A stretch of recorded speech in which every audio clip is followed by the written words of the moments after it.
Bonjour et bienvenue dans un nouvel épisode de Weekly News in French, le podcast qui te permet de découvrir les grands titres de l'actualité en français chaque semaine. Cette semaine, trois grands titres. Le premier titre, la NASA veut déployer un réacteur nucléaire sur la Lune. Le deuxième point, les tensions entre la France et l'Algérie.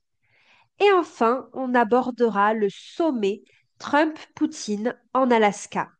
C'est parti.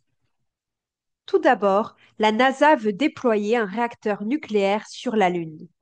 L'agence spatiale américaine a annoncé qu'elle voulait déployer un réacteur nucléaire sur la Lune d'ici à 2030. C'est une nouvelle course à l'espace. La NASA veut être en avance sur ses concurrents russes et chinois. Après le programme Artemis, qui doit envoyer de nouveaux astronautes sur la Lune pour la première fois depuis 55 ans d'ici mi-2027, la NASA a un objectif plus vaste, installer une base permanente sur la Lune. Cette base pourrait accueillir des équipages pour des séjours prolongés de recherche scientifique. Le réacteur nucléaire est absolument essentiel car il permettrait de produire de l'énergie en continu. C'est crucial car sur la Lune, un cycle jour-nuit complet dure environ 30 jours terrestres, avec environ 15 jours de lumière et 15 jours d'obscurité. Pourtant, de nombreux défis techniques se posent encore. D'abord, on ne sait pas encore si les missions Artemis seront un succès et tout le programme pourrait par exemple être décalé.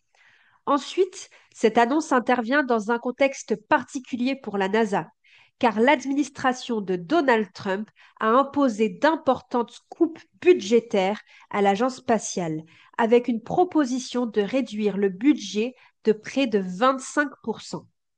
Sur le plan technique, il est pour l'instant impossible de déployer sur la Lune des centrales comme celles que l'on a sur la Terre.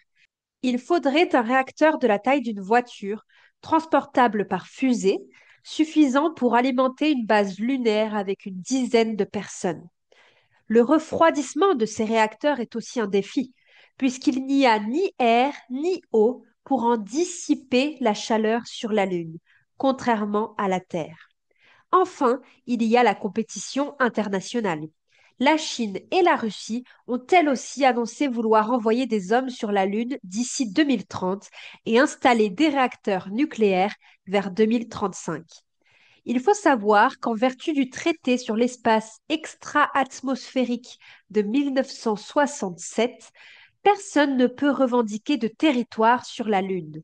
Cependant, pour des raisons techniques et de sécurité, les zones autour des réacteurs nucléaires pourraient être totalement bloquées aux autres pays, ce qui empêcherait leur accès à des zones stratégiques de la Lune.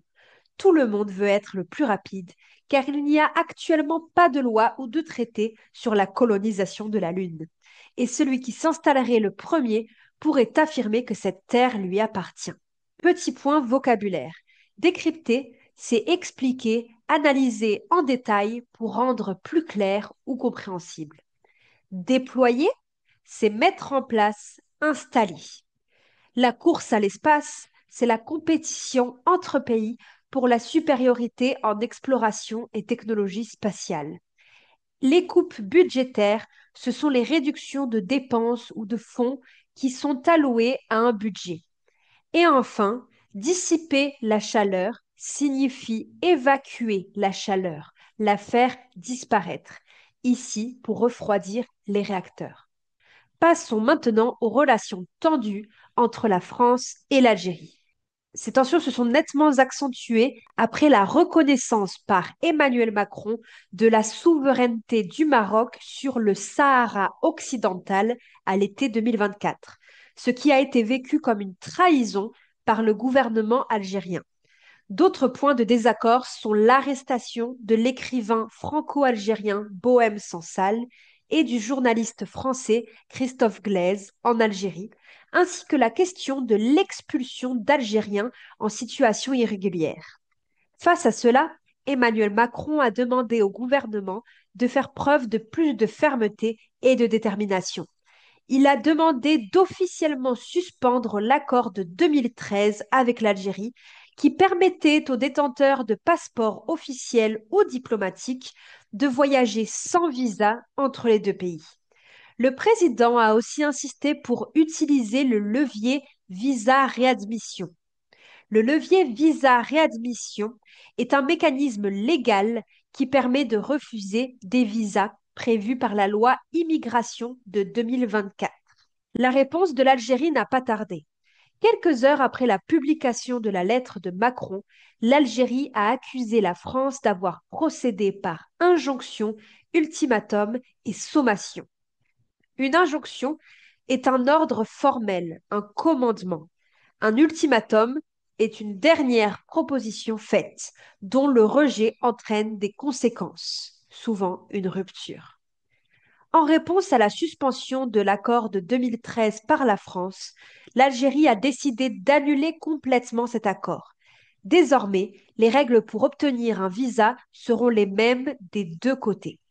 L'Algérie a aussi informé la France de sa volonté de mettre fin à la mise à disposition gratuite de biens immobiliers appartenant à l'État algérien utilisés par les services diplomatiques français. Malgré ces tensions, la France assure ne pas être dans l'esprit d'un affrontement perpétuel et espère retrouver des relations équilibrées et justes. Enfin, nous allons parler du sommet Trump-Poutine en Alaska. L'Ukraine est au centre des discussions. Un événement international important, le sommet en Alaska entre le président des États-Unis Donald Trump et son homologue russe Vladimir Poutine. C'est la première rencontre en personne entre les deux hommes depuis 2019 et surtout la première depuis l'invasion russe de l'Ukraine en février 2022. Le lieu de la rencontre, la base militaire en Alaska, n'est pas choisi au hasard. L'Alaska est un ancien territoire de l'Empire russe cédé aux États-Unis en 1867, ce qui donne une dimension historique à cette rencontre. De plus, l'Alaska est situé à seulement 80 km de la Russie. La région offre aussi des intérêts économiques communs liés aux ressources naturelles de l'Arctique, comme le pétrole et le gaz. La fonte des glaces dans l'Arctique ouvre de nouvelles voies maritimes, ce qui rend la région davantage stratégique. Le but principal de ce sommet est de négocier un potentiel arrêt des combats en Ukraine. Donald Trump a parlé de la possibilité d'échange de territoires. Historiquement, la Russie, qui occupe actuellement environ 20% du territoire ukrainien, a demandé que l'Ukraine lui cède 4 régions: Donetsk, Louhansk, Zaporijjia et Kherson, ainsi que la Crimée, une région ukrainienne annexée illégalement en 2014 par la Russie. Selon le Wall Street Journal, Poutine pourrait être prêt à un cessez-le-feu complet si l'Ukraine acceptait de retirer ses soldats de la région de Donetsk, permettant à la Russie de contrôler Donetsk, Louhansk et la Crimée en échange d'un retrait de Kherson et Zaporijjia. Cependant, la réaction de l'Ukraine est claire. Le président Volodymyr Zelensky a rejeté tout accord de paix impliquant la cession de territoire à la Russie. Il n'est d'ailleurs pas convié à cette rencontre. L'Union européenne, également absente, craint la signature d'un accord qui serait défavorable à l'Ukraine et a rappelé que le droit international est clair. Tous les territoires temporairement occupés appartiennent à l'Ukraine. L'UE insiste sur le fait que tout accord doit inclure l'Ukraine et l'UE, car c'est une question de sécurité pour l'Ukraine et l'ensemble de l'Europe. Point vocabulaire. Un sommet. Le sommet est une réunion de chefs d'État ou de gouvernement pour discuter de sujets importants. Un homologue, c'est une personne qui occupe la même fonction ou le même poste dans une autre structure ou dans un autre pays. Un cessez-le-feu. Il s'agit de discuter pour parvenir à un accord afin de suspendre ou de stopper les affrontements militaires. Céder un territoire signifie abandonner la possession ou la souveraineté d'un territoire à un autre pays. Je vous remercie pour votre confiance. On se retrouve la semaine prochaine pour un nouvel épisode de Weekly News in French. Merci beaucoup.